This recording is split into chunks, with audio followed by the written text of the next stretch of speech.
My ex cheated and left me at the altar 2 years ago. He wants to talk, but maybe I don't. Am I the a-hole?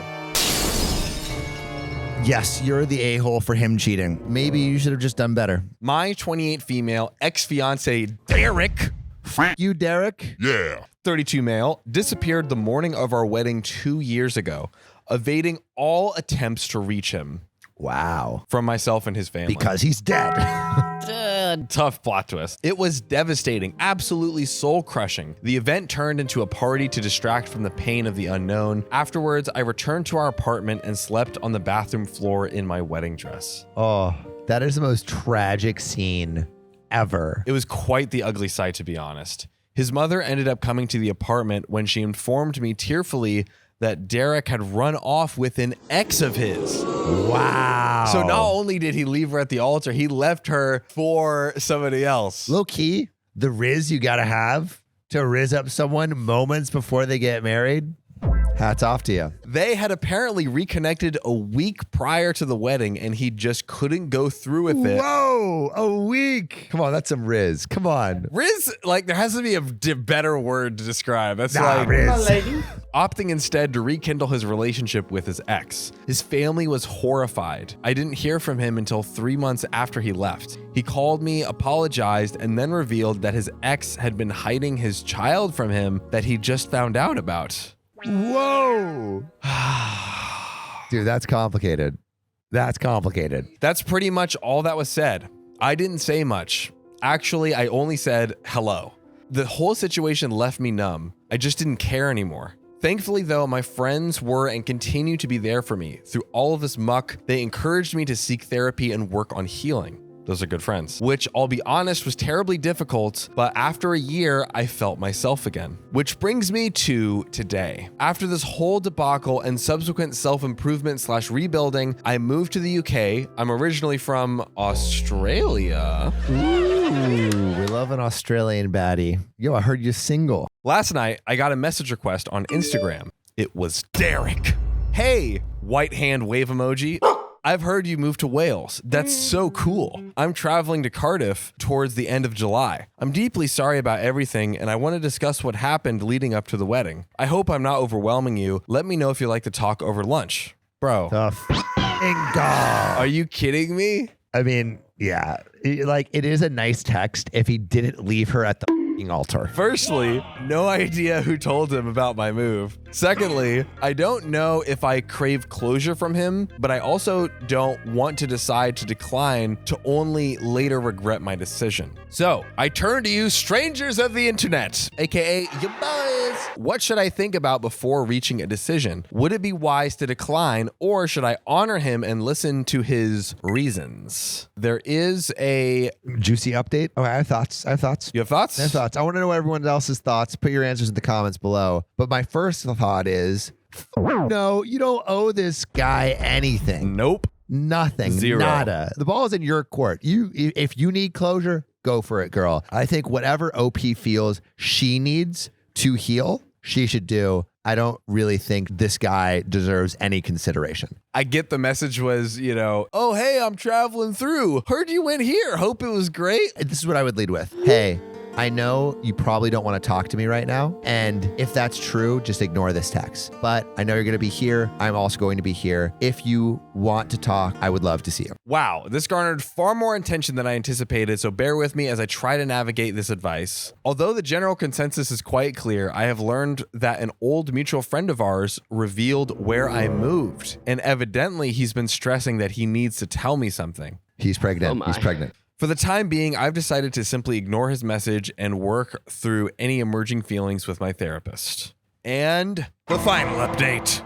Hello, everyone. I did update in my original post. So as I previously mentioned, I decided to not respond to his message. A day after, however, I received another message from him. He apologized for how disingenuous his original message was. Thank you Finally, this dude has done one thing right. And he explained to me why he reached out to me. Essentially, he wanted to discuss that final week before our wedding and the events leading up to him dipping out. Now, I will refrain from the entirety delving into my ex's and I's past, but my ex-fiancée was diagnosed with PTSD and avoidant attributions from past experiences. His diagnosis did provide quite a bit of clarity looking back at our relationship and his past behavior, so I truly feel for him in his journey of self-healing. That is pretty damn empathetic of OP, if I say so myself. You don't have to be empathetic just because he has a diagnosis. Yeah. However, despite his struggles, I still told him that I couldn't forgive him for his callous act of leaving me in a perpetual state of limbo for 3 months, unsure of why he abandoned me. He said he understood now, and some of you will be quite mad at me, but I ultimately agreed to meet him for lunch, and I don't regret it. Interesting. Why don't you regret it, OP?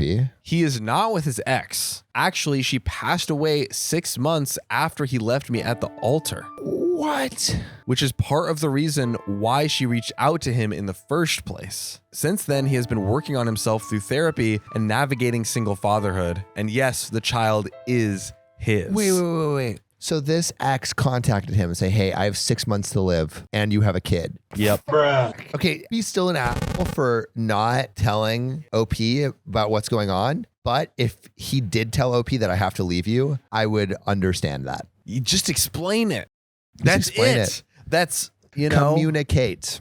Man, this is a roller coaster. The lunch wasn't too long, but it was all around cathartic on both sides. At the end of the lunch, he handed over an envelope which contained all the money we spent preparing for the wedding. It's a good gesture, yeah. Honestly, I was dumbfounded. It wasn't a gesture I was expecting on his behalf, and I think he was taken aback when I returned the ring he gave me. It's funny, I held onto the ring just in case I needed to sell it if my finances continued to be unstable, but I never had to. Ironic that in the end, I did receive the money whilst seemingly trading that ring. He looks better, and not to toot my own horn, but I feel I do as well. Now that chapter has concluded and I no longer feel rage or remorse, I feel free. I feared that I might have still harbored feelings for him, but I have since found that I loved him for the man he was in that moment when we were together. And though we're now apart, I'm okay with looking back and acknowledging the love I had for him. I've closed that chapter now with him, with the woman I was with him. Thank you all so much. Any advice on how I should spend this money I now have? Haha. Invest it. In a brand new wedding. But I mean, it sounds like it was super cathartic for her. I'm surprised this meetup went so well when it easily could have gone south. I was expecting it to go terribly. Classy move and for him to return the money. Still such a ditching someone on the wedding though. It's just with no explanation. You know, I think he actually could have ditched the wedding, but you need some context. Knowing what we do now, what should he have done? What are the steps? What should he have done? I mean, in this hypothetical, if there's no way, or he is 100% going to leave her for his ex with the child. Dying ex with his child. You sit her down as quickly as possible and you explain the whole scenario. The ex reached back out. He has a kid with her and she's going to pass away in 6 months. Talk about it immediately. Yeah. Like as soon as possible. Okay. Now you're the wife. All right. Yeah. I say, babe, I just found out from my ex-girlfriend that she's going to die in 6 months and she is taking care of my child. Yeah. Babe, pause the wedding for 6 months. Let me date her for a while. Adopt this kid and everything. Oh my God. Like, what do you actually say to that if you are the wife? Like, truly. Hall pass. Go ahead. Go crazy for 6 months. Go crazy for 6 months. She's going to die. It's his kid. I still don't get it. You could be a father to the kid. Why would he want to? I don't know why he would want to do that. She's going to die. Guys, I'm not going to win here today. Yeah, no, I probably wouldn't be down. And our like secret love child. Secret love child, I'm good with the adoption. The boning 6 months before the wedding, I'm not. Not the best. Yeah. Not the best. What would you do? Put your answers in the comments below, and let's get into this next story. I cheated with a coworker, and now we're planning on running away together, or at least I am. Am I the a-hole? Damn, you know, we've been working so hard. And so long. I work in international live events that take weeks to pull off. I typically coordinate them and work with my team to install and operate. I'm close with my coworkers, but we live across the world and fly into every event. I've met most of my coworkers in person, but this event we had someone new working sound. Clint. I'd seen him in Zoom calls, but we hadn't interfaced directly. Interfaced. Oh, God. This event was a big one for the company. Big headliner and big partners with a lot of money being tossed around. I arrived at the install, got caught up to speed, met Clint, and got to work. One by one, my coworkers were sent off to other events. Clint and I were left to finish everything up. Oh, God. But bad weather and huge letdowns by one of our vendors had us in hot water. Like a hot tub. We started working 15 to 20 hour days to get everything done on time. After our long haul days, Clint and I would hang out and blaze legally. We had a lot in common and we were vibing in a way that neither of us felt before. We were both married unhappily. His wife had a bunch of medical problems and was really good at spending money and never leaving school. Yeah, she's trying to get an education and is spending all this money on her hospital bills. Oh, my God. Fucking asshole.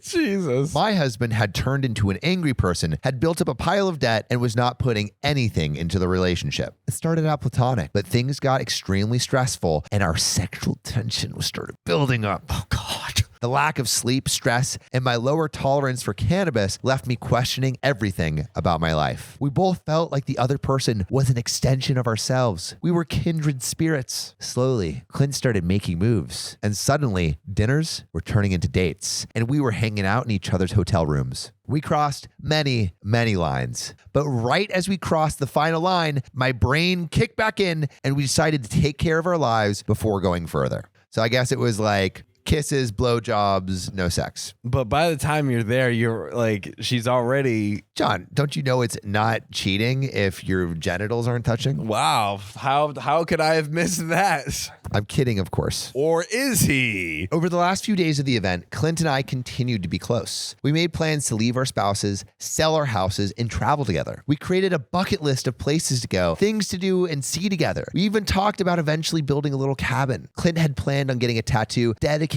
to me when he returned home. It would be sweet. Talking about getting a tattoo literally means nothing. Hey, babe. John, I'm going to get a tattoo of your face on my ball sack. Whoa.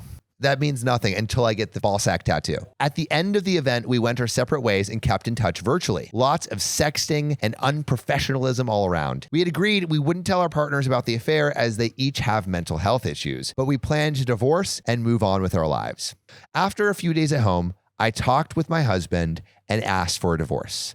I told him I wanted to move away and start my life over. Clint talked to his wife, but things were messier. She was volatile, and her family made it difficult for Clint to outright leave her. Eventually, I noticed Clint was becoming distant. Still sexual, but not emotionally available. He sent me pictures of his new tattoos, which were nothing like what he said he was planning to me. Alarm bells were going off in my head, but I kept plodding along, planning mine and our escape. Clint went off to a series of anniversary-related dates with his wife, which is never what you want from your side piece. Yeah. That sounds like commitment, and we hate that. And he kept leaving me on red. I asked him what was going on a number of times, and finally, after weeks of mixed signals, Clint told me he was having doubts. We video chatted during work, and he told me he owed it to his wife to try and make things worse. To be fair, OP described her husband as like not putting anything in the relationship and being angry. Clint described his wife as being like sick and learning. Literally. Like I feel like OP tried to spin it the worst way she could. Like she's always just spending all his money and it's like on her medical bills. She has all these medical needs and it's like, bro, he's probably paying for her medical ailments and she's just going to school. Yeah. She's like trying to provide. What? Now I'm left up trying to pick up the pieces of my life. Most of my friends are my coworkers, so I have no one to talk about my heartbreak. I don't have the money to fix my problems at home or to leave and live alone in another country. There's no going back with my husband as I know it would be wrong, and I'm no longer interested in carrying the relationship. I'll see Clint again in a few weeks at another event where we'll likely be left alone for hours at a time. But he plans to stay faithful to his wife, and we never even got to have the mind-blowing sex we talked about. TLDR, I fooled around with a coworker while traveling for work, got love bombed, made plans to move to another country together, told my husband I wanted a divorce, and got left with nothing but bad karma. And that is why you don't cheat on your wife or your husband. You can't do it. She also was going to leave her husband anyways. It sounds like she wasn't happy in the marriage. Like he wasn't putting anything into the marriage. And so she decided to put outside of the marriage. Yeah. It sounded like the consolation prize is that she did get out of this unhappy marriage. Consolation prize? Divorce. Divorce. The divorce chants actually worked this time. Yeah. Hey, the divorce chants sometimes are the best thing. That's true. Well, the only present you need. Love bombing. What does that mean to you? Yeah. Can you throw it in the comments? Because I think I may be a love bomber. Uh-oh. Dropping big loads. I might draw big loads of love on people. You know what I think? And I'll be very curious to hear everyone's opinion, but like it's when it's used more nefariously. Maybe like this guy, he was like, oh, all hot and heavy. Oh, let's do all these things. Let's leave our partners. Like, and then he's like, nah, they changed my mind. You know what I mean? So it's like basically the love without the follow-up. Yeah. Throw your answers in the comments. I want to hear what you guys think. We shall see. But you know what else I want to do? Tell me this story. Yes. I'm better at being a stay-at-home mom than my wife. I'm a man. I know what I'm talking about. Am I the a-hole? Hey, we don't need to go into these gender roles, man. I, 30 male, have a wife, 30 female. Congratulations, big dog. Good for you. Sam. Jesus. And we have a daughter, 7 female. I work in finance, and my wife is a stay-at-home mom as I earn a sufficient amount for the both of us. All right, you don't need to flex on us, dude. My wife is a great stay-at-home mom and takes great care of our house. My wife. Bro, no one give this man a Red Bull ever again for the rest of his fucking life. John, start reading the story. God damn it. Put me out of a So misery. slow. Put a Colt 45 right in my mouth and just end me. My wife is a great stay-at-home mom and takes great care of the house. I was lucky to buy a home as I earn well in a medium cost of living city. I love my wife, but she finds it humorous to say that I'm incapable of doing household tasks. We had agreed that she would do them when we decided that she would stay at home, but I do stuff occasionally when we're both home if she asks me to. But then if I say load the dishwasher for her, she will claim that I did it wrong just because I do it different than she does. It still cleans well. Yeah, it's like I load the dishwasher. I just put all the plates flat on top. I put it all on top, you know? I like to do one dish at a time. It's my patented method. The other day we were eating and she told me about her day and how she went grocery shopping and optimized the cost by... Boring! I don't care about your day. There's no other way we're going to finish the story. Okay. By buying specific items at specific stores, she made an offhanded remark that I would never be able to do her job and said it in a, what would you ever do without me kind of way. I replied back saying that of course I could do it. I handle complex decisions and calculations at my work. As I work in finance and I have a master's degree, bro. Yo. Do you hear yourself right now? What I do involves more intellect than household operations. Even though I acknowledged and appreciate what she does, I would be capable if the roles were reversed. I feel like she was literally making the most like innocuous or like cute joke. Yeah, she's and like, he's just what like, would you do without I me? have more intellect. I am smarter than you. I am a genius. I can do dishwash. God. She got angry and seemed to think that I was calling her stupid when I wasn't. And, I mean, you said everything, but and then she started crying, and now I feel like an a-hole. you are a massive You a-hole. are an a-hole. She said that she was a very good student, and had she graduated, she would be in my position as well. My wife and I met in college, but she was an international student studying physics and computer science, and she had issues with her loan from her home country and could not afford to complete it. That is tragic. So she's super smart too and is stuck just dishwashing? And we got married so she could stay. Initially, she wanted to complete it later after finding the funds, but she agreed to be a stay-at-home mom when I got a good job, and I appreciate that a lot as we were both able to have a kid early on and did all this even while I was both completing my master's and working full time. Is that done? It's over. Finally, John. Jesus Christ. I know. It took me so long. What was I Took doing? you so long. Yeah, I think he's an asshole. He took a simple, like you said, innocuous comment, and like that was cute, and he just made it about him being smart. Yeah. It's almost like he's like looking for ways to just be like, Put her down. yeah. And she was studying CS and physics, and now she's taking care of your kid. Like, have some respect. All right, well, Guys, I think we're gonna close this one out. all right. See ya. Goodbye. Love you. Bye.